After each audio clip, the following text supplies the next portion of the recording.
IPL ډیلي د 4 منډو په توپیر چینایي ته ماتې ورکړه او د جدول په سر کې شوه. السلام علیکم د افغان کرکټ پو د یوټیوب چینل درانو مینوالو.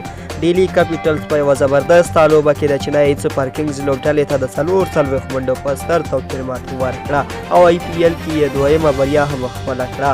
د هند تجارتي لیګ یا IPL په اوومه لوبه کې د چینایي سوپر کینګز او ډیلي کیپیټلز لوبډلې مخامخ شوې چې په پایل کې د لوبې په چینایي وګټله او لومړی یې د توپ اچونې پریکړه وکړه.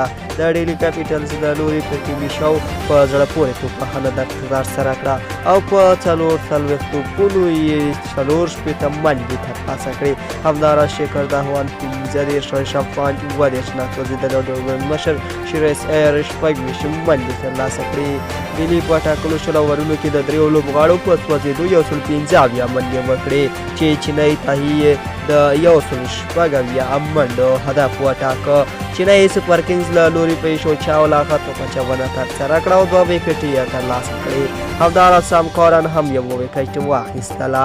د 116 منډو د هدف په تعقیب کې مورالي ویجی او شین واټسن توپخانې ته راووتل خو شین واټسن 41 منډې جوړې کړې وې چې اکشر پټیل ښکار شو او ویجی 10 منډې کړې وې چې د نورجاتو ښکار شو.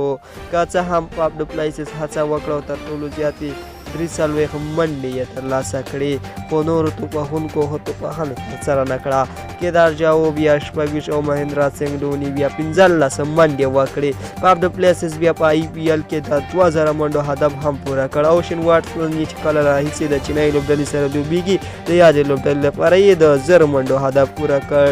چینایي سوپر کینګز په ټاکلو 20 اورونو کې د 2 لوبغاړو په سوځېدو 111 منډې وکړې چې د 4 منډو په ستر توپیر یې په روانه IPL کې دویمه ماتې هم وخوړه. د ډیلي کیپیټلز له لوري کاږې څورباډه په زړه پورې توپ اچونه ترسره کړه او 3 لوبغاړي یې وسوځول. همداراز نورجا دوه او کشر پټیل 1 وکټ ترلاسه کړه. د لوبې غوره جایزه پریټي شاو ترلاسه کړه چې د 4 منډو په زړه پورې توپخانه یې ترسره کړې وه.